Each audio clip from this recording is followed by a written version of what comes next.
O que faz com que pessoas alcancem a excelência? É o talento? É o esforço? Ou é uma mistura dos dois? Quando vemos um atleta, cantor ou empreendedor bem-sucedido, logo atribuímos o seu sucesso ao chamado talento. Mas a grande verdade é essa: o talento não é suficiente para o sucesso. Isso porque o nosso potencial é uma coisa, mas o que fazemos com ele é outra bem diferente. No vídeo de hoje vamos entender o que é a trivialidade da excelência, um conceito explorado no livro Garra, que parece ser o segredo que faz com que pessoas comuns se transformem em bem-sucedidas. Vamos lá? Ainda não conhece o app FlyNow? Nele você encontra tudo o que precisa para ser mais produtivo em apenas um app. Tem acesso aos melhores métodos de gestão de tempo, tarefas, hábitos e metas, além de diversas estatísticas sobre o seu desempenho que vão ajudar a tornar a sua jornada de crescimento pessoal muito mais simples e empolgante. Acesse o link na descrição para fazer o download. A trivialidade da excelência. Em um artigo sobre natação competitiva, intitulado A Trivialidade da Excelência, o sociólogo Daniel Chambliss chega à seguinte conclusão: as mais impressionantes façanhas humanas são, na realidade, o agregado de inumeráveis elementos isolados e, cada um em quais, nada tem de extraordinário. Em outras palavras, a excelência é mundana, conquistada através de ações que realizamos diariamente. O argumento de Daniel é que se assistíssemos a um filme que representasse as horas, dias, semanas, meses e anos que levam o nadador à perfeição, veríamos um somatório de atos isolados que nada tem de excepcional. Veríamos o atleta treinando, fazendo sua dieta, dormindo, depois treinando novamente e assim por diante. Muito provavelmente em 2 minutos de filme já estaríamos entediados. Esse estudo minucioso de Daniel foi realizado ao longo de 6 anos de observação e até mesmo viagens com nadadores e treinadores em todos os níveis, desde os de um pequeno clube municipal até a equipe de elite que geraria atletas para os Jogos Olímpicos. De acordo com ele, o talento é a explicação leiga mais comum para o êxito nos esportes. É como se o talento fosse uma substância invisível que está por trás da realidade superficial do desempenho. Em outras palavras, esses atletas foram abençoados com um dom especial, quase uma coisa dentro deles que outros não têm. Alguns possuem e outros simplesmente não. E para Ângela, autora de Garra, Daniel tem razão. Se não sabemos explicar como um atleta, músico ou qualquer outra pessoa faz alguma coisa que nos deixa de queixo caído, costumamos dizer: é um dom, ninguém pode ensinar isso. Ou seja, quando não conseguimos ver com clareza como a experiência e o treinamento levaram alguém a um nível de excelência acima da média, nossa reação automática é dizer que essa pessoa tem um dom inato. Mas, para Daniel, que observou a biografia de excelentes nadadores, existe um grande número de fatores que contribuem para o sucesso deles. Por exemplo, quase sempre os nadadores de maior projeção tinham pais que se interessavam pelo esporte e que dispunham de recursos para pagar treinadores, viagens para competições e, não menos importante, acesso a uma piscina. Isso sem contar as milhares de horas de treinamento na piscina em muitos anos, todos dedicados a refinar os muitos elementos isolados cuja soma cria um desempenho sem falhas. Certa vez, Nietzsche disse: diante de tudo que é perfeito, estamos acostumados a omitir a questão do vir a ser. Em outras palavras, favorecer esse culto ao talento inato nos faz omitir todas as horas de trabalho, dedicação e até mesmo circunstâncias favoráveis do vir a ser uma pessoa de sucesso. Ainda, de acordo com Nietzsche, quando chamamos alguém de divino, isso quer dizer: aqui não precisamos competir. Ou seja, mitologizar o talento nos livra da responsabilidade. Com isso, podemos apenas relaxar e aceitar que não somos talentosos o suficiente. Está gostando do vídeo até aqui? Então não se esqueça de deixar o seu like e se inscrever no nosso canal.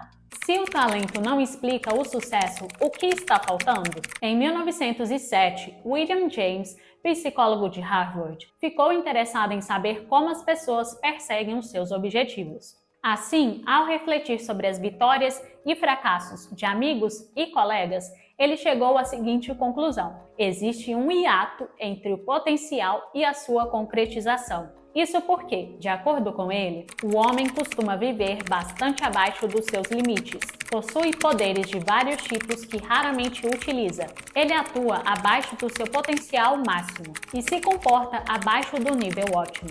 Então, o que está faltando para que pessoas atinjam o seu potencial? A resposta é a garra, uma habilidade que combina paixão e perseverança com persistência e esforço acima da média em uma única direção. Mas por que em uma única direção? Porque quando focamos em uma só atividade, aprimorá-la traz mais satisfação do que ser amador em várias coisas. E tem mais, quando você tem perseverança e nunca desiste, e começa a fazer as mesmas coisas várias vezes seguidas, você descobre que algo que talvez nunca tinha sido simples para você se torna quase uma segunda natureza. Mas isso não acontece da noite para o dia, e sim ao longo de anos de perseverança e esforços. Isso explica o porquê de muitas pessoas com garra serem obcecadas pelos seus objetivos. Pense, por exemplo, em Cristiano Ronaldo, que tem a mesma rotina de alimentação e treinos há anos para se manter no topo. Ou Michael Phelps, que dizia que o seu dia de treino preferido eram as folgas, pois ele sabia que seria o único a estar treinando. Percebe como essas pessoas são obcecadas, têm paixão pelos seus objetivos e não desistem? Em outras palavras, elas possuem garra. O teste da esteira. Em 1940, pesquisadores de Harvard decidiram testar essa capacidade de nunca desistir e de ter garra de algumas pessoas. Nesse estudo, que pretendia apontar as características de rapazes saudáveis, a fim de ajudar as pessoas a serem mais felizes e terem mais sucesso, eles pediram a 130 universitários que se exercitassem em uma esteira no máximo por 5 minutos. Mas aqui vem algo interessante. A esteira foi ajustada em um ângulo tão íngreme e numa velocidade tal qual um homem médio desistiria em 4 minutos. Alguns não passavam de 1 minuto e meio. Esse teste, chamado de teste da esteira, era propositalmente exaustivo, não só do ponto de vista físico, mas também mental, com a finalidade de medir a resistência e a força de vontade dos participantes. Isso porque os pesquisadores sabiam que uma corrida como aquela não dependia só da capacidade aeróbica e da força muscular, mas também do quanto uma pessoa se esforça ou tende a desistir antes que o sofrimento se torne intenso demais. Décadas depois desse estudo, o psiquiatra George Vaillant começou a acompanhar os jovens que tinham participado desse teste da esteira. Esses homens, agora com seus 60 anos, tinham sido procurados por pesquisadores desde a formatura da faculdade para reunir dados como renda, progressão profissional, licenças médicas, atividades sociais, satisfação em relação ao trabalho e ao casamento, consultas psiquiátricas e utilização de medicamentos como tranquilizantes. E o que eles descobriram foi que o tempo de corrida no teste da esteira aos 20 anos era um indicador surpreendentemente confiável do equilíbrio psicológico na vida adulta. Em outras palavras, a dedicação e a persistência na juventude podem refletir em uma estabilidade emocional e mental duradoura ao longo dos anos, o que é essencial para mantermos perseverança e continuarmos nos empenhando sempre, sem desistir. Afinal, uma coisa é continuar na esteira, algo que tem bastante a ver com a nossa fidelidade a compromissos, mesmo quando não estamos confortáveis. Mas retornar à esteira no dia seguinte, e no dia seguinte, e no dia seguinte, ao longo de anos, ansiosos para tentar de novo, diz muito sobre a nossa garra. Como disse certa vez Woody Allen, cineasta e roteirista, 80% do sucesso na vida é dar as caras.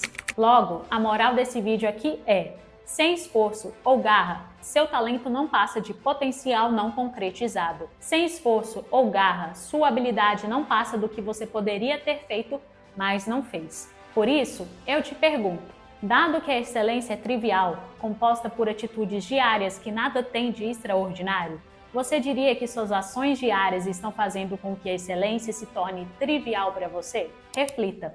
Quer aprender a criar e manter hábitos como o da leitura de forma super fácil?